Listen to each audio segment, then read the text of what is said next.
Hello, it's Flo. I am back, and I'm gonna try using the microphone today. Might be clearing my throat all stream long, but hopefully not too much. Just getting over a cold, I think.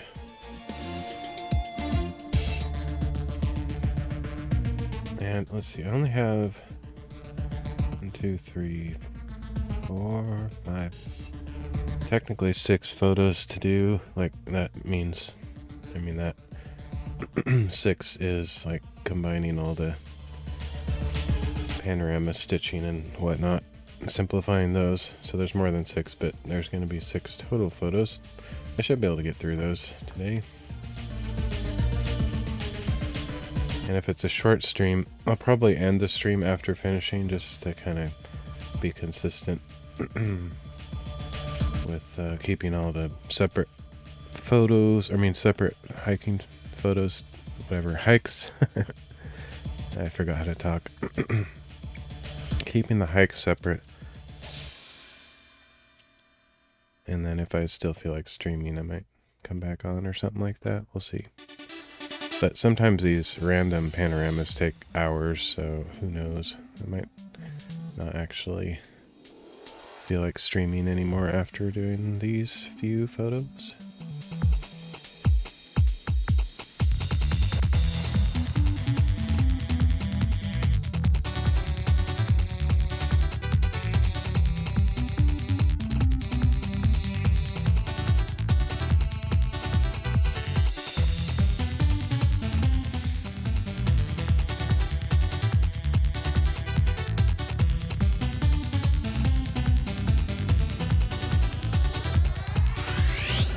think I got my sound figured out today. I don't know exactly what... I kind of know what happened yesterday, but not entirely.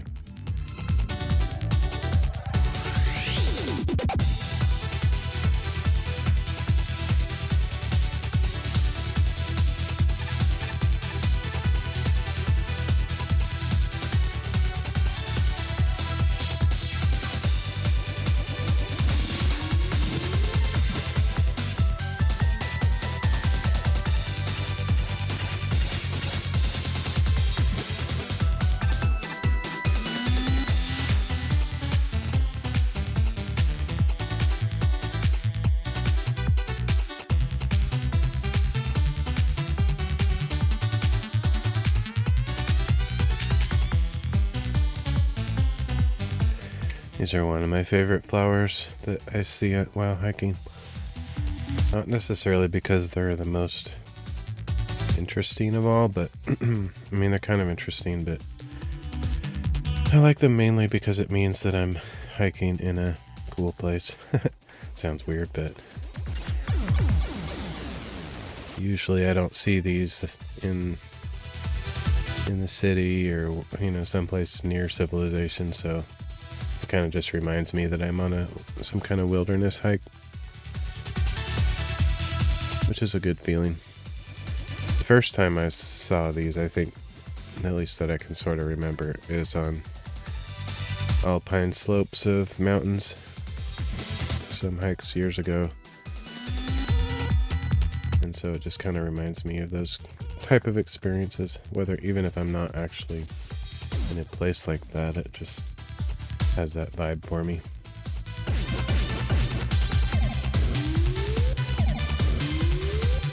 And they definitely are more plentiful in those types of locations.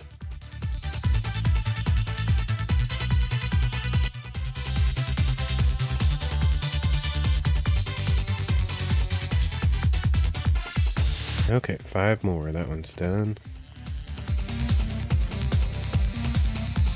Of course, these two are these first 3 are the easiest ones.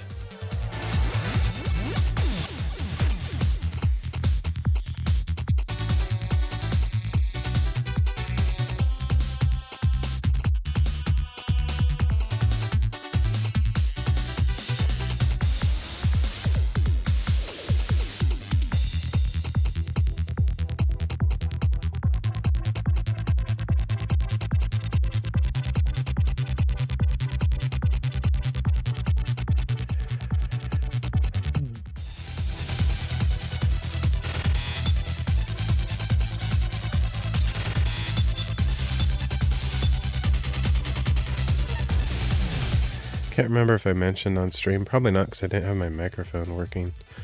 Well, working's not the right word. I just chose to not have it on. But I could have gone on a pretty epic hike the last 4 days with my sister and her family, but since I was sick, I didn't go. But I don't know if I would have gone anyway. It was a pretty big undertaking for them. I don't know. I think it was like probably 52 miles in 4 days, so they did backpacking. And normally I would love to go on something like that, but I'm really not in shape right now. I haven't been hiking that much, so I didn't really think I was up for it. Plus, it was literally like between 90 and 100 degrees the entire time that they've been on this hike, so it didn't really sound like ideal conditions for it.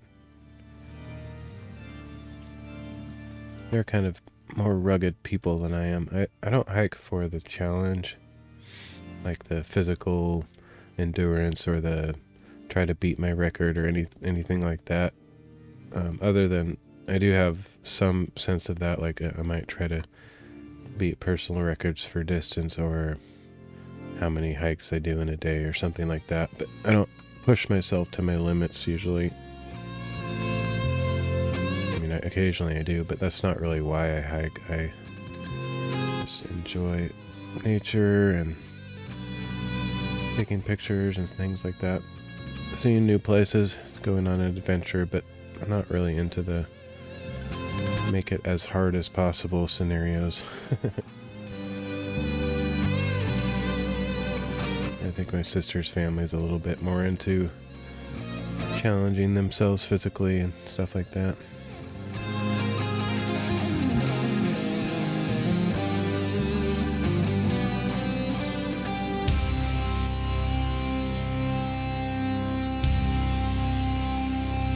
But I probably would have gone if I wasn't sick. I would have known how hard it would have been, but it's not that I absolutely couldn't do it. It's just a little bit beyond what I would normally choose to do, mainly because of the hot weather.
I've been watching a lot of prospecting videos lately. I don't really know why. I've never been interested in prospecting or anything, but it's kind of fun to watch. Partly because they're always in really beautiful locations, the guys on the videos, and so it's kind of like going on an adventure. But I have a small interest in geology just because of those microscope streams I've been doing, and I've been collecting iron sand. And in the process of looking up information about iron sand, I found out it's like plentiful, or it's often found near gold deposits. Not always, but anyway, just that. I don't think that's the reason I got into watching those videos, but I have noticed that, and I was like, oh, well, I'm interested in collecting the iron sand for purposes unrelated to, value or whatever, but it would be kind of interesting to collect some of that sand and then like get a simple gold pan or something and see if I could find any gold in it, just for fun. I don't really want to get into that hobby. It doesn't really interest me, but who knows? Maybe I will, but probably not. I might actually get just a cheap gold pan just to try that once, see what it's like, but I can't see myself doing that. I see it about the same as fishing. Like, I don't really have any interest in fishing. And it's kind of for the same reason. You're like staying in one spot for quite a long time. I'm more interested in seeing lots of area, going on an adventure. But it's not out of the question. It's just I'd rather do hiking and stuff.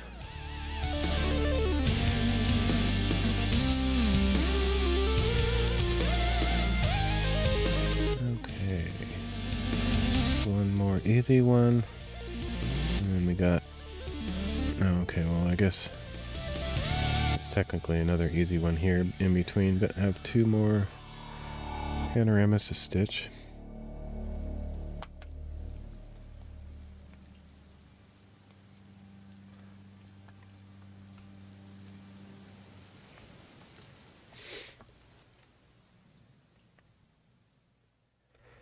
Yeah, like the whole gold prospecting thing, like I could see that would be fun in a way, just sort of like, well, it's not even like, it's totally like seeking treasure kind of a thing. I guess that could be fun, but I don't know if I would care too much about that, because the amount you find typically is pretty small. So if you're doing it for like trying to make a living or something like that, I don't think it would be reasonable to try that, or to make enough from your findings to make it worthwhile, like you couldn't quit your day job kind of a thing. So it'd be more just a hobby. And I don't know if I would have enough interest in it to really dedicate myself to a new hobby like that. I feel like I have too many hobbies already. It's crazy how the depth of field can be so shallow that like these leaves are really nicely in focus, even the stems. But for some reason the flower's a little bit out of focus. Both of them just happen to be slightly blurry, but that's fine.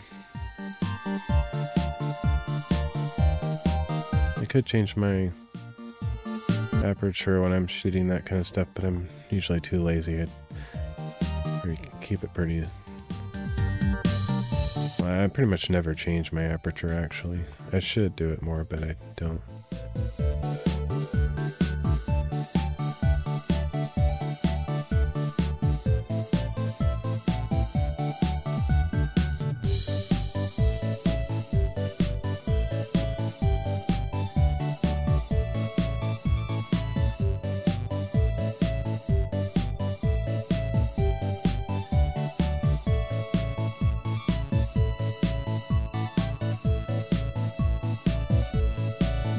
Funny, I spend all this time processing my photos, but I'm not at all particular about how I shoot photos. Pretty much just snap photos. I don't spend a lot of time framing interesting shots.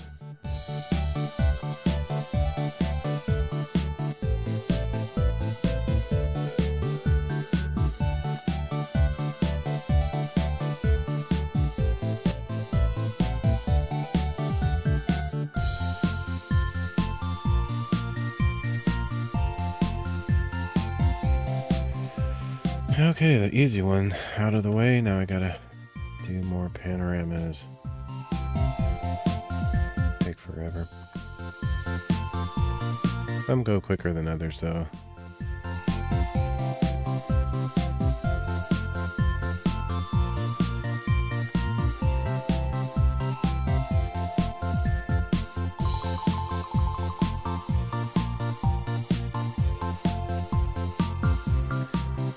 Some people that watch my videos might be kind of disappointed that I have my mic again. I don't really do content for viewers.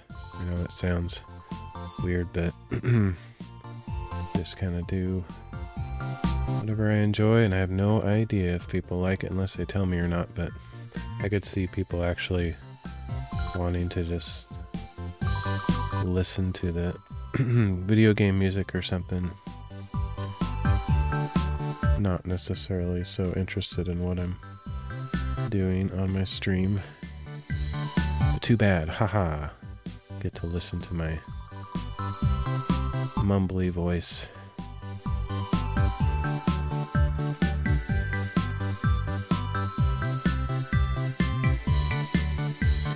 The way I figure it is, if there's not some kind of interaction on a live stream, then what's the point of it? You could just watch pre-recorded videos on YouTube or something, or any platform. If there's no interaction or no live aspect to it. So, like it or not, I usually do my best to have some level of possible interaction. Whether or not somebody actually stops by or not is the other side of the interaction that I can't control.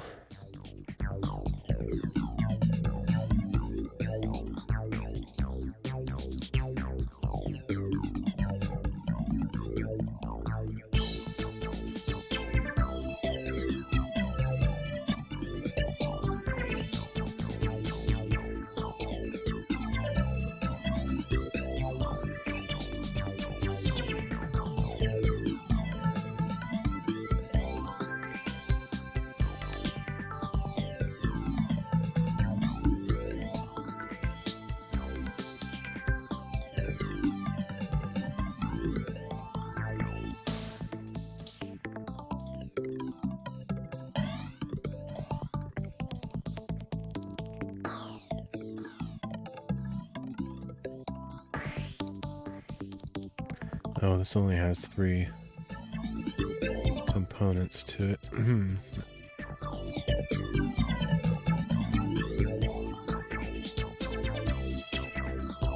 Kind of wish I would have gone a little bit further to the left and captured the edge of this tree, because that tree is actually kind of a nice part of the picture, and it's probably going to get chopped off a little bit. That's alright.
So what I'm doing with the command line with exiftool there, in case you haven't seen me do that before, is I'm removing all the EXIF information, because I found that Hugin trusts the EXIF information too much. It assumes that the lens information is correct, which normally it should be, but since I'm changing the crop, it's changing the aspect ratio of the image and everything, so it kind of messes up the lens parameters, and then the images don't really align properly. So if I remove all the EXIF tags, especially the lens geometry type stuff, then it will automatically figure that stuff out by itself.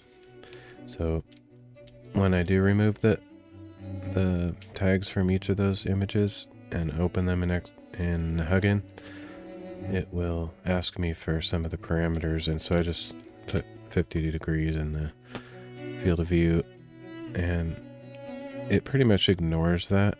So when it does its calculations, it figures out the actual field of view based on the shape of the points that it matches up and just all that geometry. But for some reason, I don't know why it doesn't override that lens information when you have it in the EXIF tags. It's really annoying to me. So you get a really bad match, or just everything looks terrible. So that's why I do that. It does a lot better job figuring out the geometry if I remove all of the EXIF tags. And then I have to put them back in later. But yeah, it just does a better job that way. I wish that wasn't the case, because it's just one more step to do. It takes a little bit longer, but thankfully it's pretty quick. Okay, cool. Doesn't look like I'll have to crop too much of that tree off.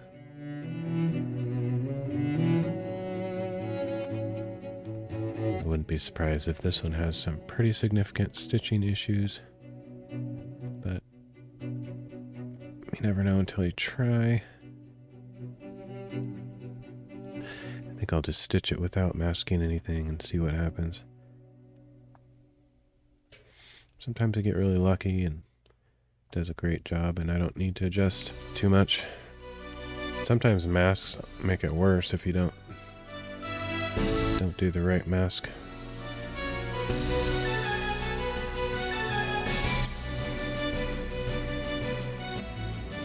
I was having that kind of a frustration with the last panorama I did, I think. Maybe not the last one, but maybe the second to last one. A stream or two ago, it was really... I had to do a lot of like mesh warping and even liquefying of the layers to get them to match up. That was a pain.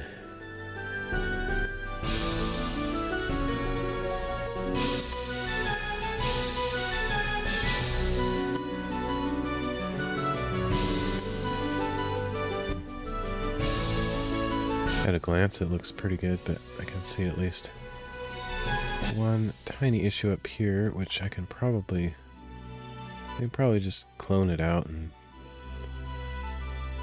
call it good enough. But I might do a little bit of cut and paste.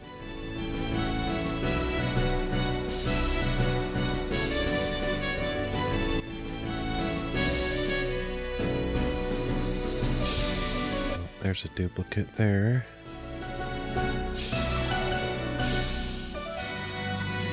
Yeah, I was standing really close to these rocks, so usually when you're standing near something and there's other objects that are a lot farther away, you're going to get some major parallax issues.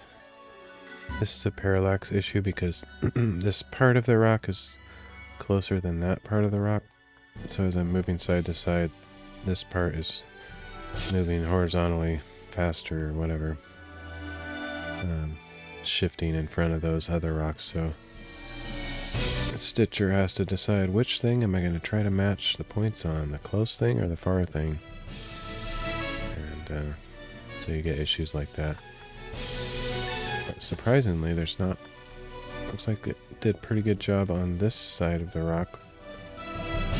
And the reason that's a surprise is because these trees are far away. Well, farther away than the rock, so... And there may actually be stitching issues in the rock, and you just don't notice them because the texture kind of hides it. That's always the best. It looks mainly like that duplicate there. And this tree up here are pretty much all I have to fix. Should be pretty easy. I'm sure there's other minor issues down here, but if I don't see them at a glance, I prefer to just turn a blind eye because I don't really enjoy fixing that stuff. And if I don't notice it, what's the point anyway?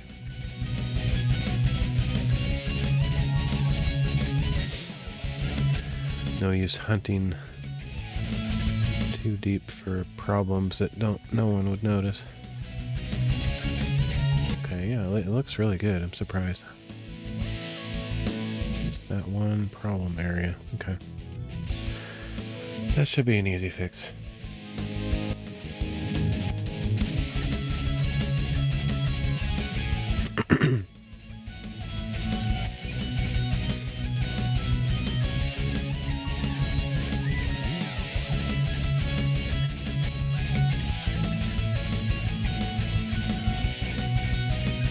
Probably use that one as the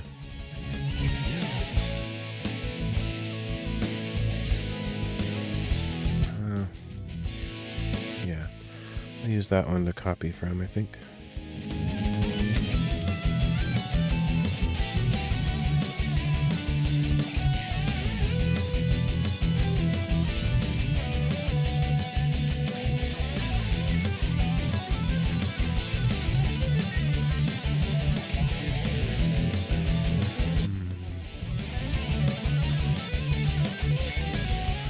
So this is what I mean by parallax. You can see in this image that if I just flick back between these two, you can see this overlapping needle branch hanging down. It shifts side to side a little bit. Now it's over to the right a little bit more, to the left, to the right, to the left, to the right. That's the kind of thing that you have to deal with.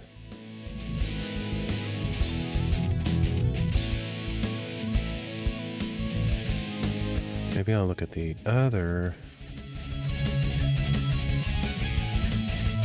source and see if it looks a little bit closer to the... Oops, I closed the wrong file.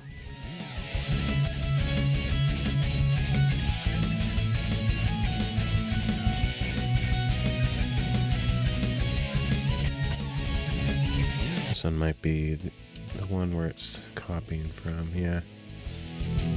Okay. I guess it stands to reason that it makes more sense to copy from the one that looks closest to it, so let's just try that. It saved me a little bit of heartache.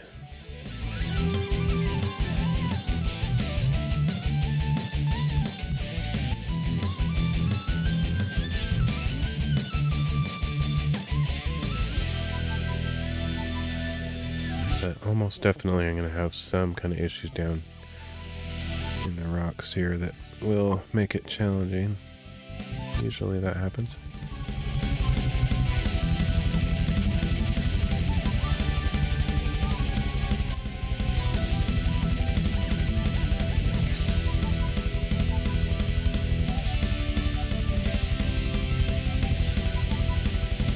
And the reason I use this difference blending mode is that everything that's black is a perfect match, so if I get it lined just right, you can see that all of this is exactly lined up. If I move it any direction, you can see the pixels start appearing. So it kind of makes it easier to line things up. That's pretty much a perfect match until this bottom area.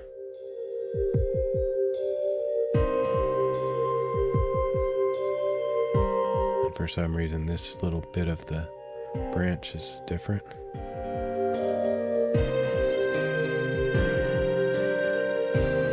Oh yeah, I did notice, I sort of noticed that, but I didn't realize how far off it was. Up here. Okay, well, so I'll fix that one. This one is going to be fixed, but I'll have to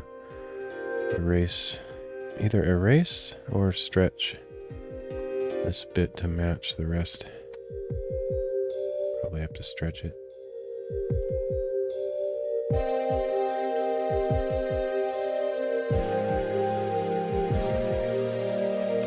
Okay, I'm going to save it before it crashes, since Affinity Photo is becoming quite notorious, in my use anyway, as being very unstable.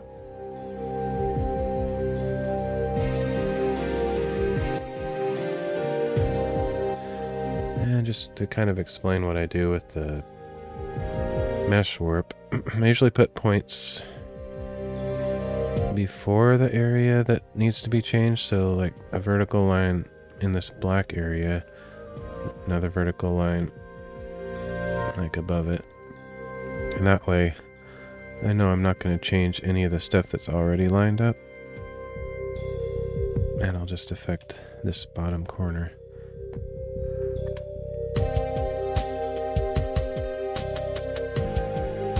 The problem is it needs to be stretched a lot to get in position, so it might get too distorted.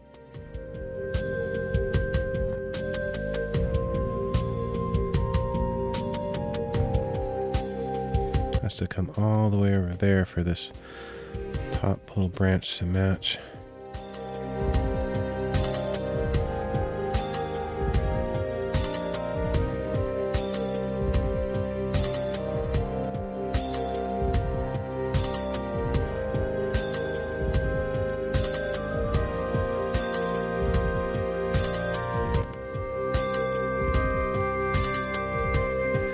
Don't really care about those branches though, because I'm going to erase those from this overlay, but I need the rock to match up in order to fix that duplication.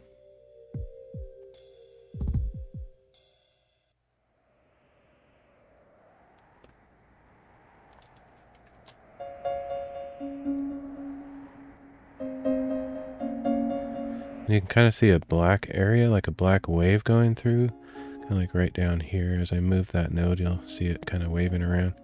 That's where it's matching. And so you gotta strategize like where you want it to match. I'm kind of going for this edge of this rock here. Top doesn't matter quite as much.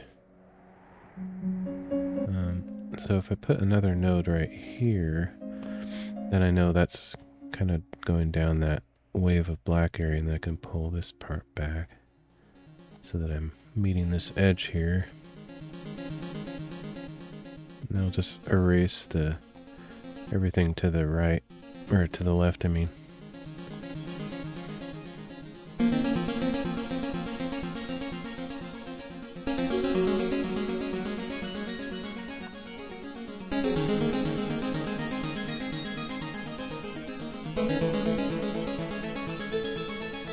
Pretty close match. I could make this really even closer by pulling this down like that. Okay, that should be good enough.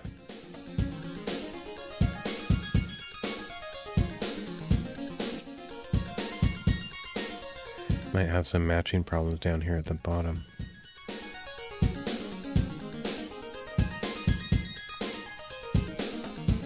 It's also very blurry when you do this because you're stretching it so much.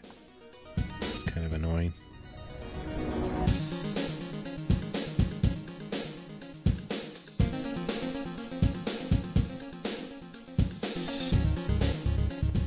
You can see how much, like you can see this lighter colored rock coming down and getting hidden behind this one here.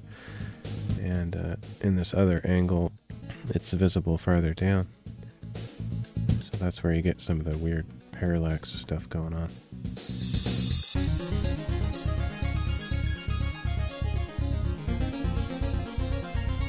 Okay, so this, let me see.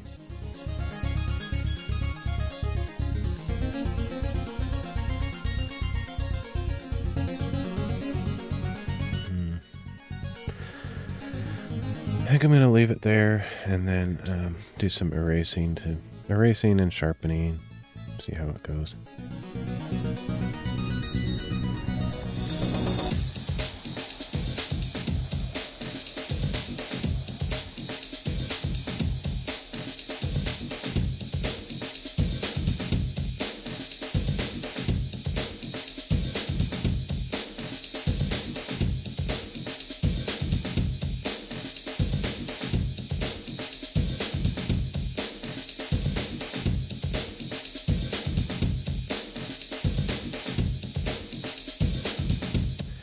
I could get really selective on this and pretty much only save the parts of the overlay layer that are fixing things. So for example, if I make this kind of translucent, well, it's easier just to make it visible and invisible really quick.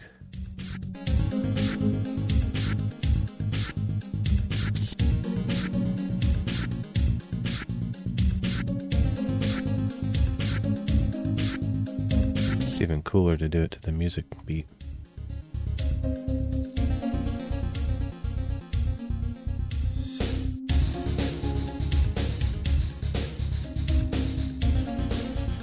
But actually I think what I'm going to do is a little bit more warping.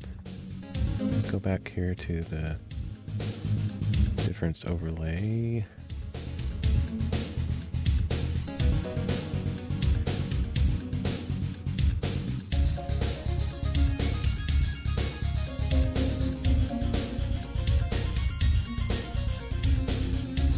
I'm going to move this over a little bit, make it possibly a little bit less distorted.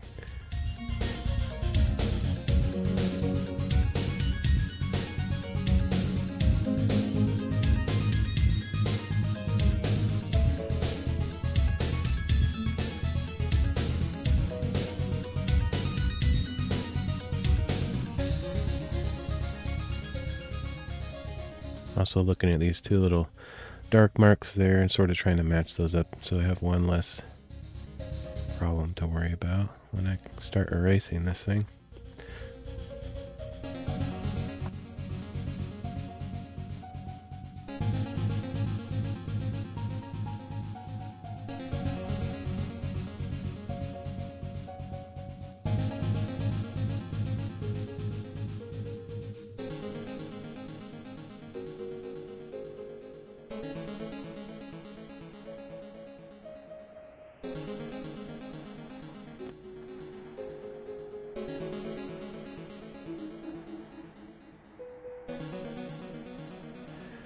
Okay, that should be good.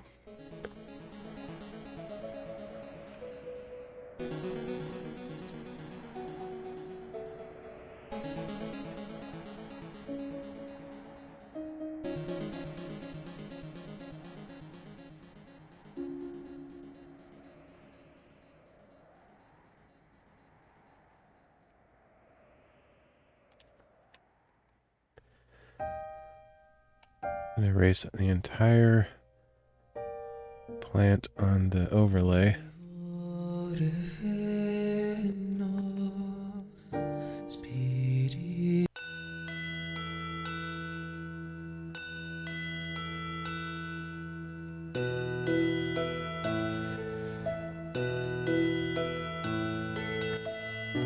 And then in the sky, I'll get a really big brush so it kind of feathers out. Make sure the hardness is set to 0. And it'll just kind of feather out to the rest of the clouds. Won't notice anything. And then, as far as the rock itself, I could probably erase quite a bit of the rock and not have too many consequences. As long as I keep this area up here, which is the problem area, but I think I'm going to leave most of it. Maybe just pop in a few little eraser points where it restores some of the detail, but without making obvious clone duplicate type scenarios.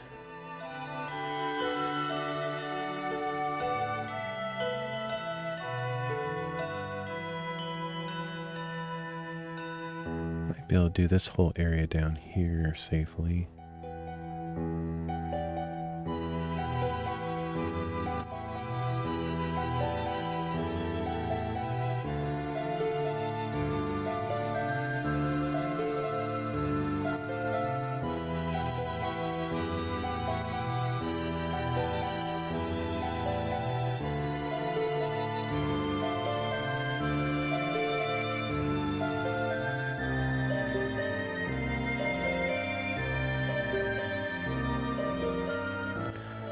Actually, I think I might be able to do this entire corner.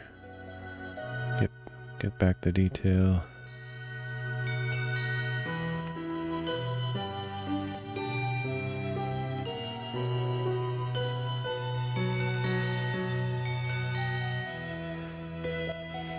So now it's pretty much only covering this choppy part there.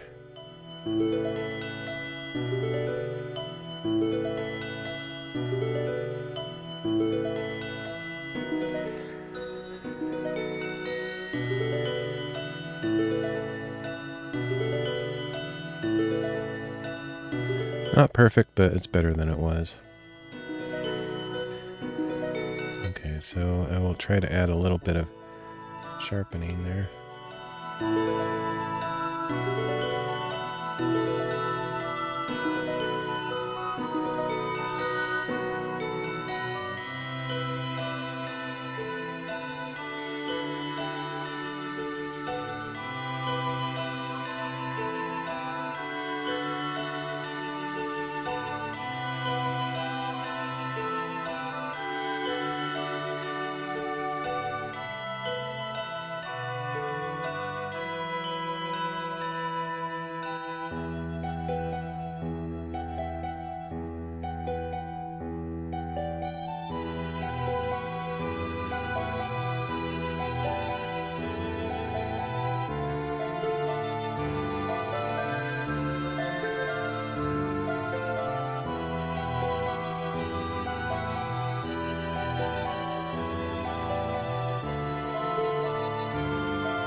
This masking tool is nowhere near as intelligent as the CaptureOne refine tool, but it works okay.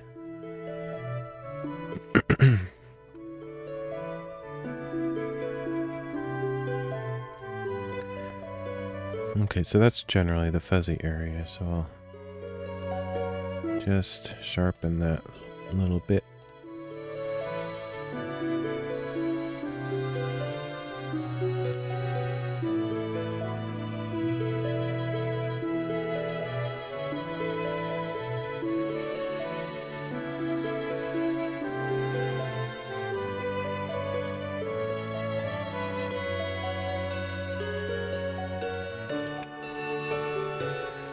Okay, so let's see. The only other thing I want to do is, this is a kind of obvious duplication of these two little spots, so I will clone one of those out. Actually, I'm gonna flatten this. Let's make sure to save it so it doesn't crash before I lose everything. And then I'm going to cheat a little bit just by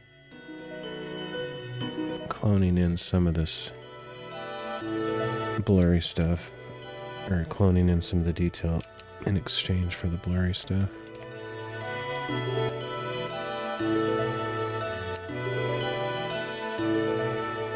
Try to find an area that's far enough away that doesn't look like a duplication.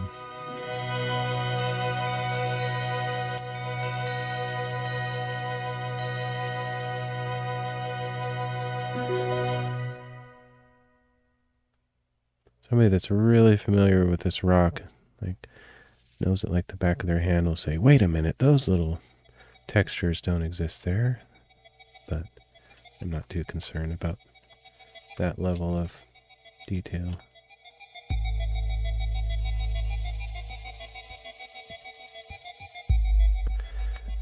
Okay.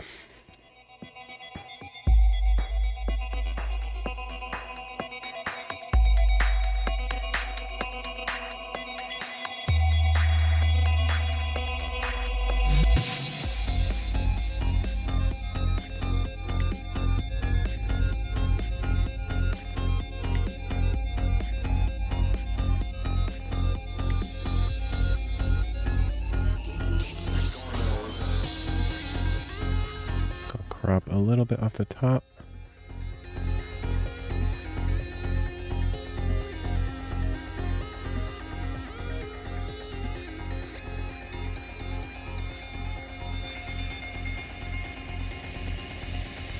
Deadliest snake on earth.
And I think I'm going to take out a few of these extra blips of branches on the side. A little bit visually distracting. If there was more of it, like kind of framing the whole corner, that'd be cool, but they're just kind of hanging up there, so let's get rid of them.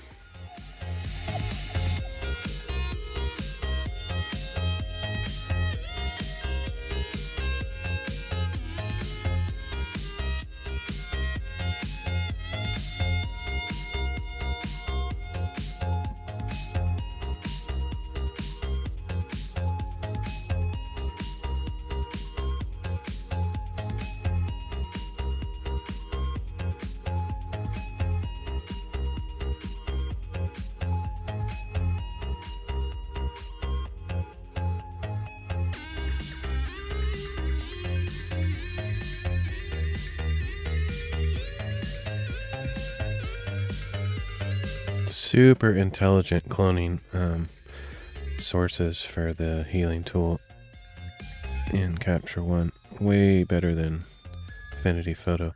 It seems to know like what you're trying to do. Like, oh, they obviously don't want other branches to be cloned in there, or other weird textures, so it always pulls from a source that's big enough to cover what you're trying to cover.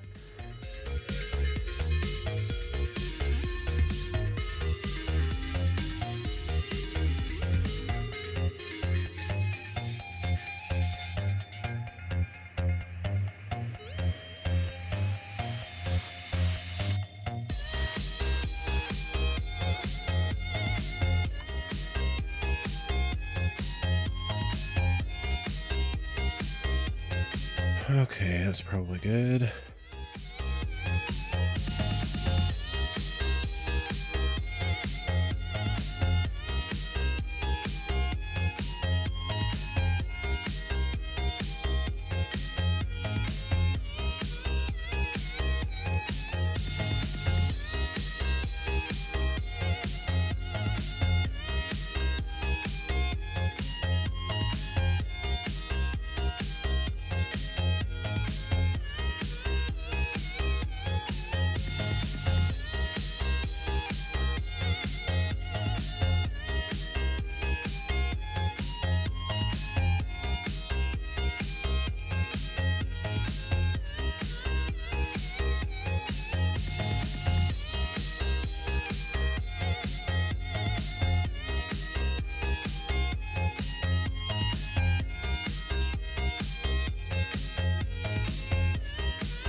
Wish I would have gone down a little bit further.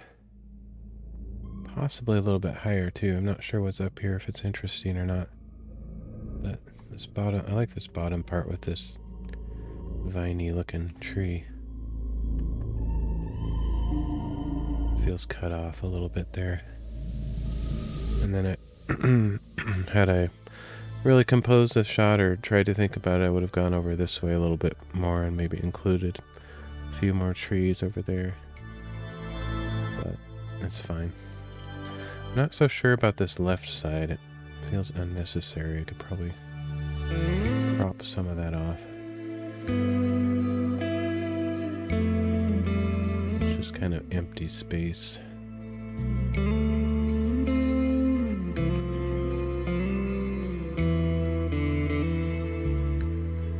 I also don't like that there's this empty spot right here.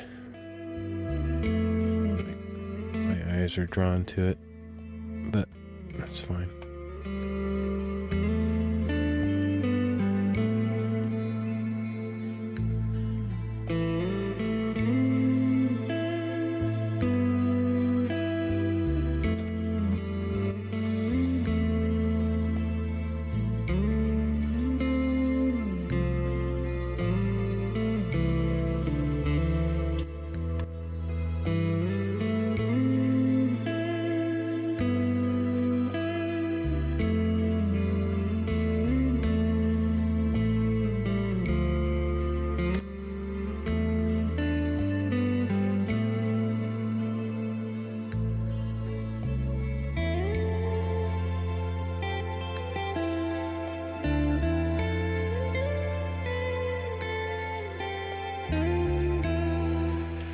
Okay, I'll call that one done.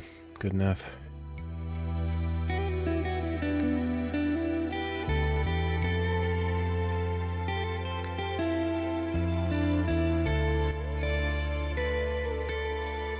So now I'm just copying. Make a temp copy of these 3 component images before I do anything to them. Because I do clear the EXIF tags out prior to stitching, and so I bring them back out so that I have a copy that has the EXIF tags that I can put back in to the final file. So this command just copies all the tags from one image to another. The tags from file. The first image is where you copy from. Second image is copy to. I always put blank in there so that I can push up and bring that back again. Use it multiple times. A bit quicker that way.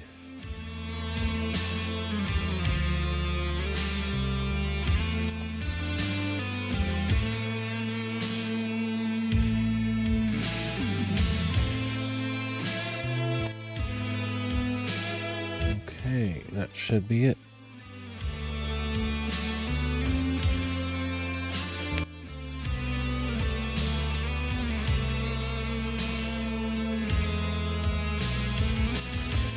Now I can come back to the command prompt, push the arrow key up.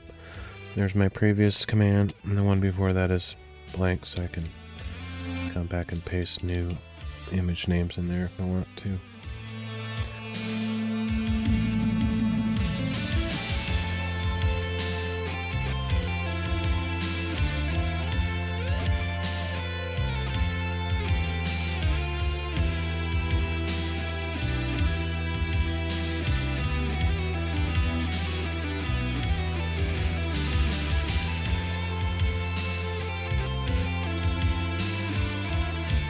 Just 2 more photos left. Well, 2 complete photos. This one and the panorama.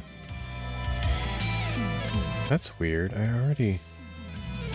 already make adjustments? Apparently I made adjustments to this one. So I don't remember doing that. I bet I accidentally copied onto this one, not meaning to.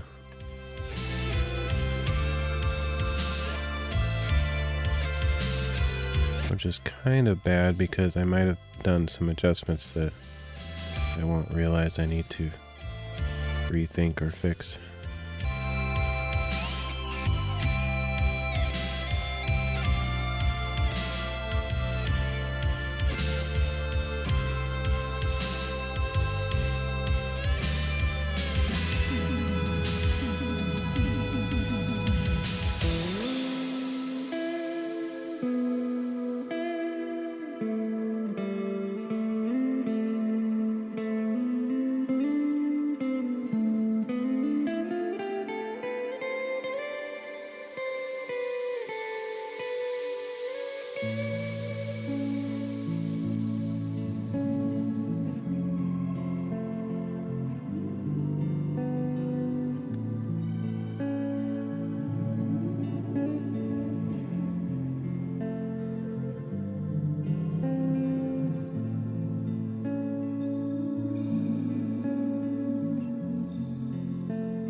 I didn't even notice there's a yellow lens flare right above my friend's head. I guess I'll try to get rid of that. Kind of a pain, but let's see what I can do.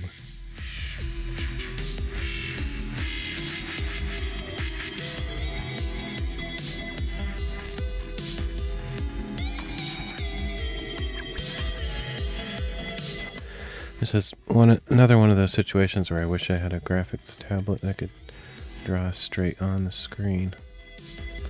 Really hard time tracing those shapes with my mouse.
Not perfect, but it's good enough.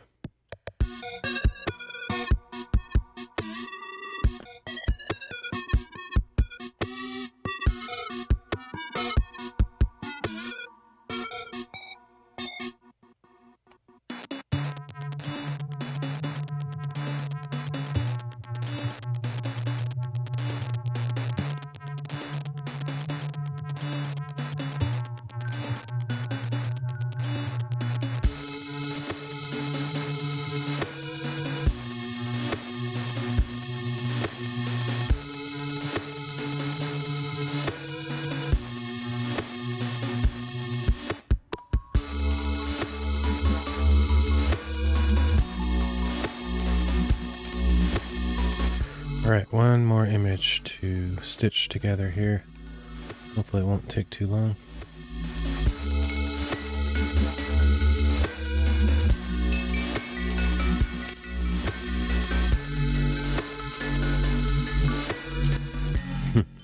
This guy was sitting down here on his whatever board. I don't know if that's a wakeboard or paddleboard, whatever it is, but can't really. I wanted to get this side of the shoreline, but I felt weird taking a picture in, but I don't know if I'll crop his legs off because that's kind of weird. It would have been actually better if I got like him in the picture, because that would be a better picture, but I don't know, I always feel weird taking people's pictures, especially when they're aware of you being there. He was kind of, I don't know if he had his eyes open, he was kind of laying back, but anyway.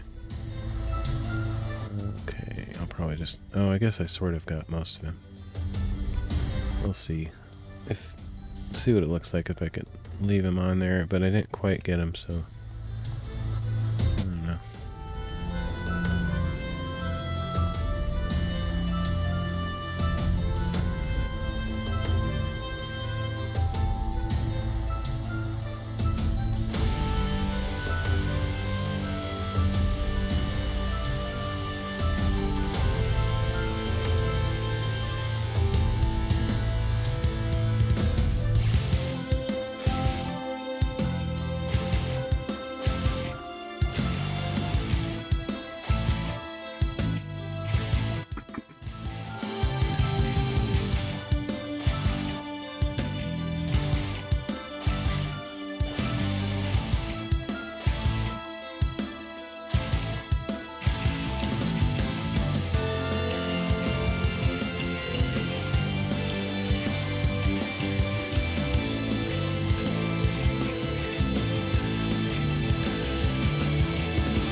Remember, if the clouds are so dark, it didn't seem like they would have been, but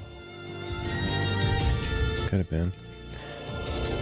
Probably had a lot of contrast because the sun was like right back there somewhere. But yeah, they look really dark there.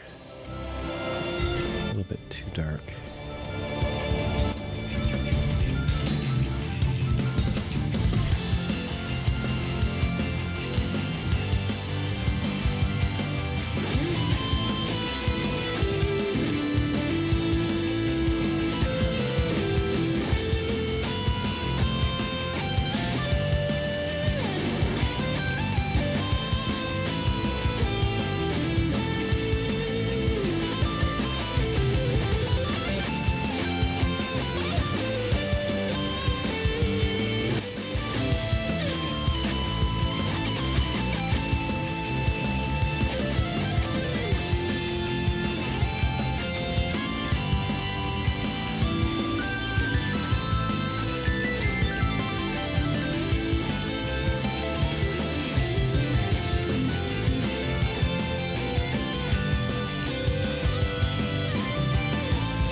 Kind of anxious to get back to some different kind of streaming content. If I stream at all, like, I don't even know. I never know, like, why I'm streaming. Because I'm not really doing it, like, you know, to gain an audience or anything. I don't really care if a bunch of people watch. And I don't want to... I never want it to be, like, a waste of time. Kind of big on not having hobbies that feel like a total waste of time, because then I get depressed if I'm just doing something that has no purpose for extended hours, you know, long time. So I feel like I have to keep it somewhat intentional, or like I'm performing a task that I feel is useful.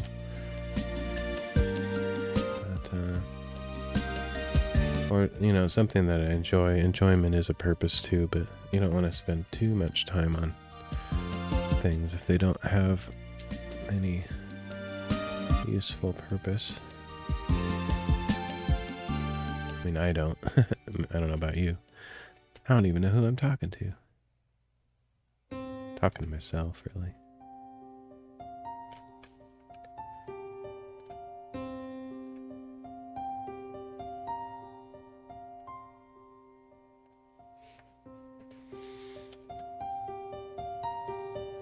Okay, I want to get more contrast out of this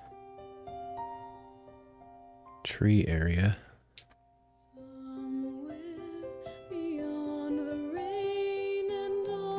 I like this song, actually. Normally I skip ones with words in them, but I actually like this one. So I'm going to play it full volume, even. Oops. Forgot I can't do that on stream anymore. And one monitor. Let's see. Yeah, whatever.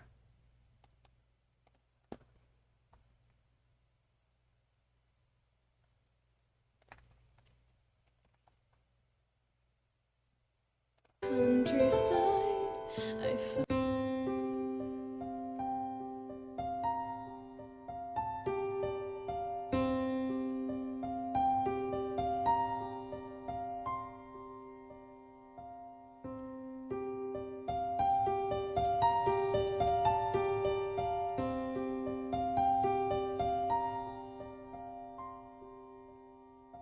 somewhere beyond the rain and autumn plains, the snow that litters the countryside. I find a piece of you, and somewhere beyond the frozen fields I clearly see the end of our misery, part of the place we knew.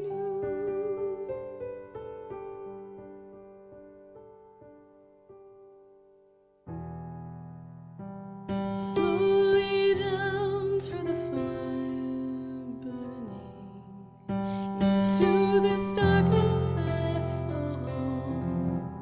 Your presence right here beside me, yearning through it all.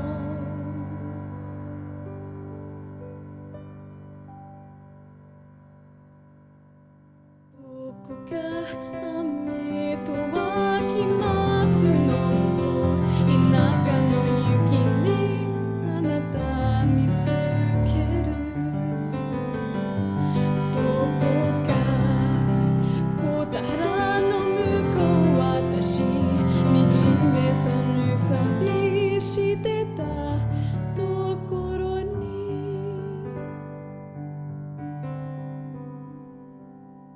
As the shadow dawns upon us, all I seem to think about is where our hope has faded away into. Kake o midashitara, kangaeru dake wa shiureta nozomi doko ni. And somewhere beyond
never tried this before, but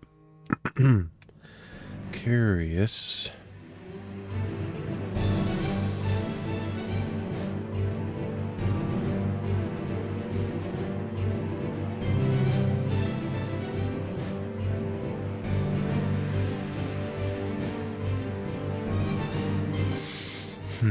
It's too bad you can't copy a specific mask from image to image. That's kind of annoying. I don't like it. So I kind of want to copy this adjustment layer because it has that shape, and since this is the same shape here, I could probably move it and get it kind of close. Not have to do this whole thing again, but whatever. Guess I'll do it again. Except I'm going to do it this way instead.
Yeah, definitely as soon as I'm done with this panorama, which might take a while if there's stitching errors, I'm gonna end the stream, go get something to eat, and then I might come back, I might not, I don't know.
Wait a minute.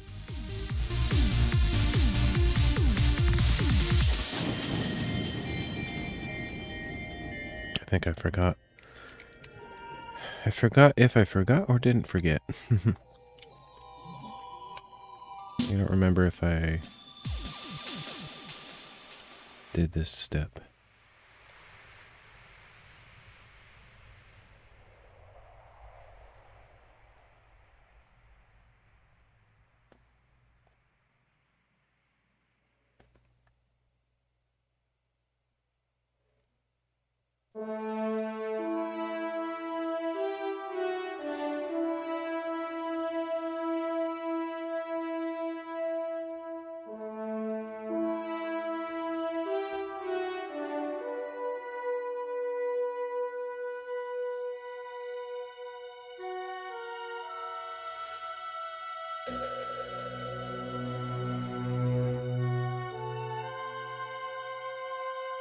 I bet my sister and family will get some pretty amazing photos from their hike. It's a hike that I would love to do, but more in a reasonable time. My sister's visiting, and so they kind of had to do it now or never. Well, not never, but they wanted to take the opportunity. But for me, since I live around here, I could do it another time. Although I might not have much of a chance to ever do it really either. But it's mainly it was so hot. The weather's been crazy. And I'd rather go when it's not so hot. And I was sick, so I didn't really have much choice there. Okay, so I cut that guy's upper torso off, so I feel like I have to cut the rest of him off. I guess I could leave his legs there, but it's kind of weird. Not sure. It's unfortunate, though, because it would have looked cool to have him in it. Plus, I don't want to cut the shoreline off, necessarily. I should have just been bold and taken the photo with him. Not worried about it. Most people don't really care that much. Too late now.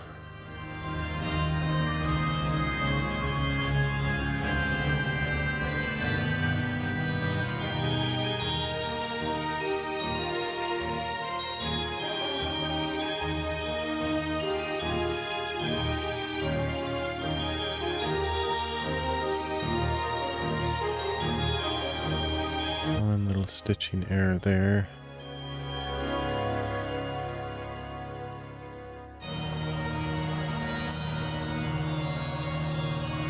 it sucks. I don't want to cut this whole shoreline off, but I might have to. It looks weird just having his legs there. It'd be better if it was the whole thing going back this way. Oh, there's another error there.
Good. Oops, I forgot I had this showing. Whoops. I felt like it was about to crash there. So I averted a disaster. I'd have to do all that over again.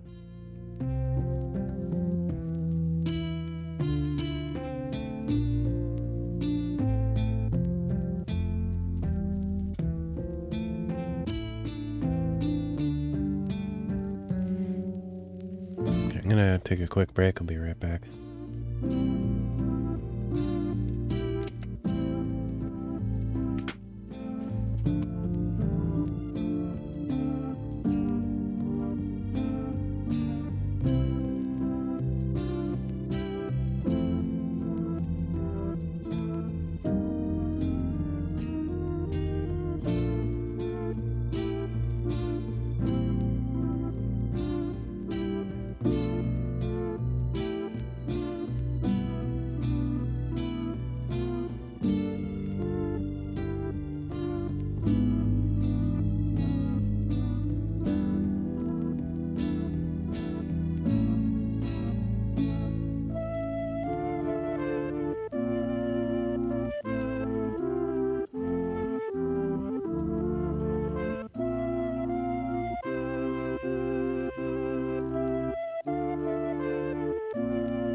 Can't wait till I get my 2 monitors back. Feel a little bit insecure with my streaming when I only have 1 monitor to work with. A good challenge though. Forces me to think a little bit. Okay.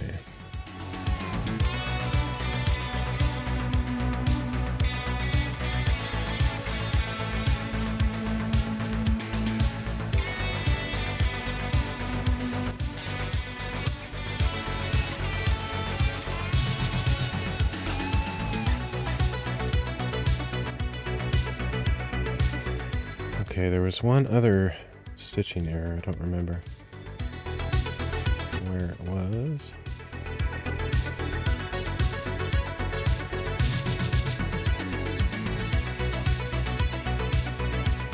Shoot. Okay.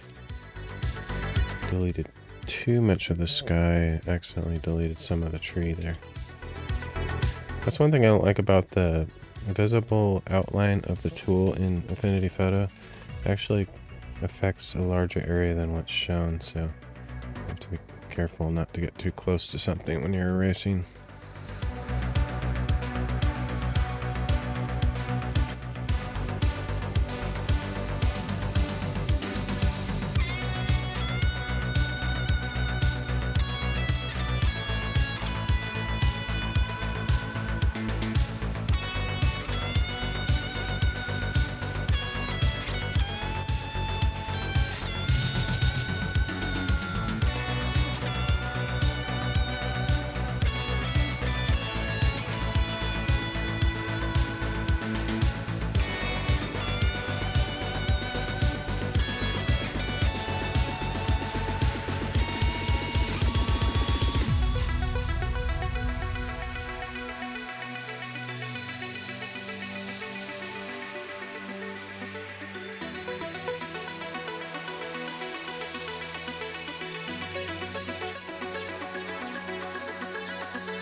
Okay, that whole area needs to be replaced.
That's weird. I'm surprised how badly this, or how this doesn't match at all. Where did I copy it from? Oh, that's why. Okay. I crappied it. Crappied it from the wrong file. Do this one. Yeah. That's why I keep those intermediate stitched distorted files so they are more in line with the stitched file. The component images in Hugin, I keep those so that they are in line with the final result, so they're easier to cut and paste. That's what I meant to say. Something like that.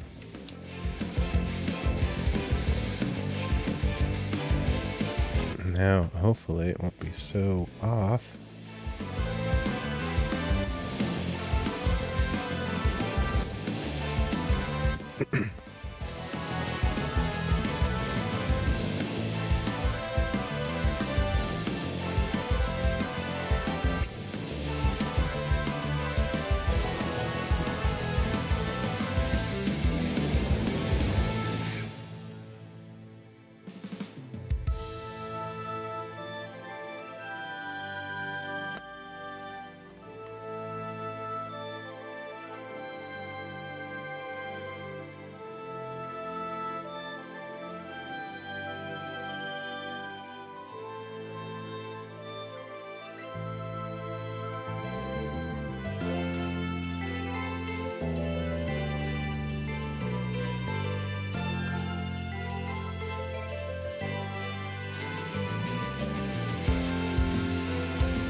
You have faith enough to move a mountain about to the beat of the music.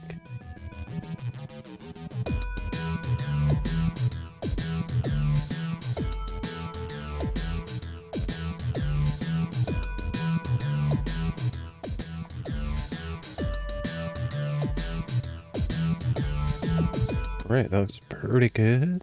I think that's it.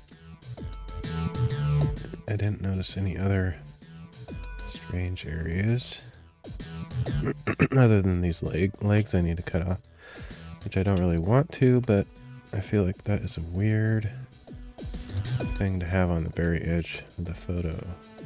It's unfortunate, man. I wish I would have shot a photo over here. Let's see what it looks like if I crop it.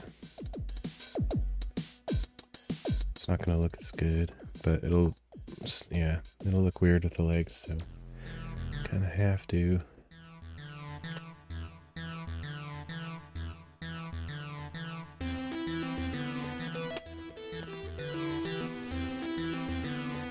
This is one of those photos too that I could go narrow where the water's cool, but without something to frame it in at the bottom.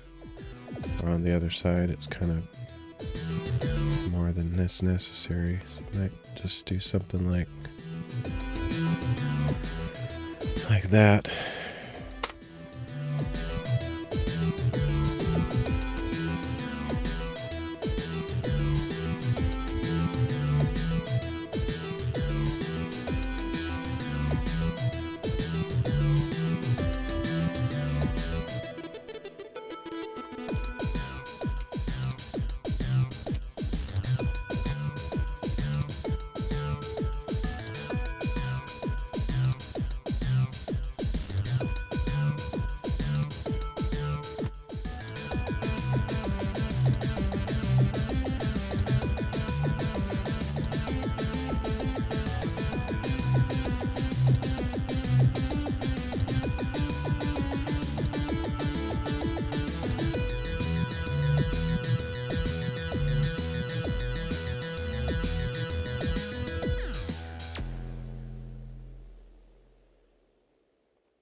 And I don't know if I'm going to come back after this stream tonight. It's already pretty late, but if I can't sleep, then I might. But as soon as I'm done with this image, I'm going to end this stream. Although actually, I might do the couple steps of extra processing I need to do on all the images together.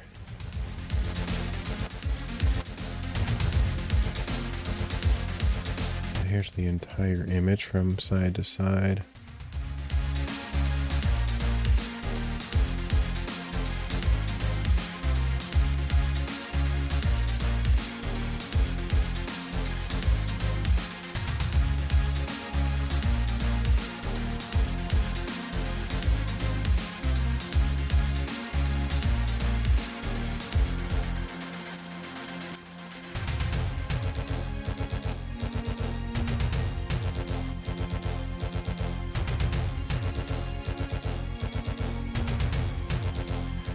Okay, so oops, I almost forgot to do this bit.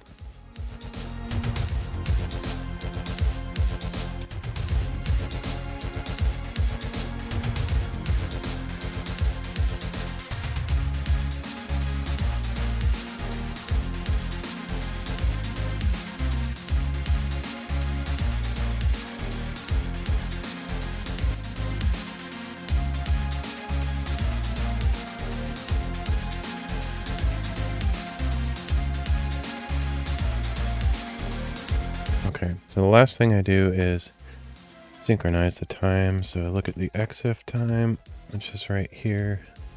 We got 15, 13, 19. So what's the difference?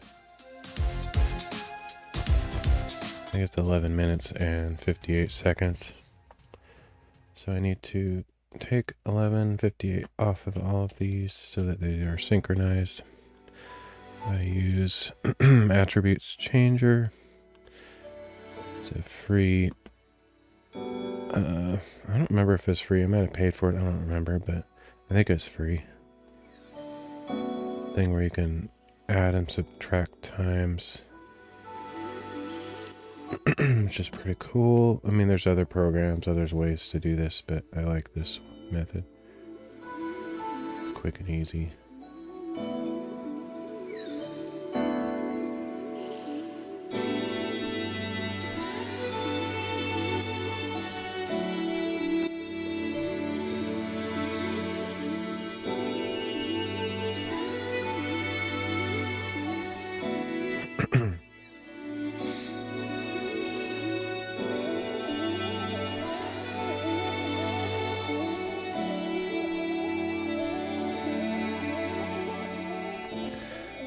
Alright, so then I recheck it. And we got 15:01:21, which matches the time in the photo. So we're all synced up. And then I do a second similar thing with the same program. The photo I do not change, and then I put the file created modified access times to match the EXIF time, just so it's consistent. And then the last final step is to rename the files so that they have the date time as their file name. I have a preset for that, and then it just makes the date and time as the file name. Now there's no way I can lose that information because it's actually named that, even if the EXIF tag got removed or something got messed up. Alright. Oh, and then one more thing. Let's see. I like to geotag them, and that's the whole reason I go to all that effort.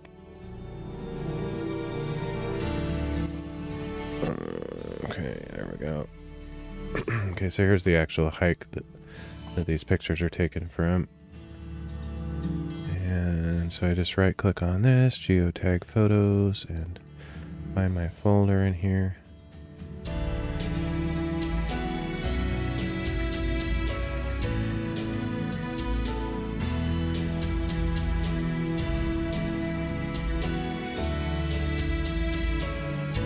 And it's using the data on this GPS track to put the GPS coordinates in each of the photos based on the timestamp in the photo, and that's why it's crucial to synchronize the photos to the actual time.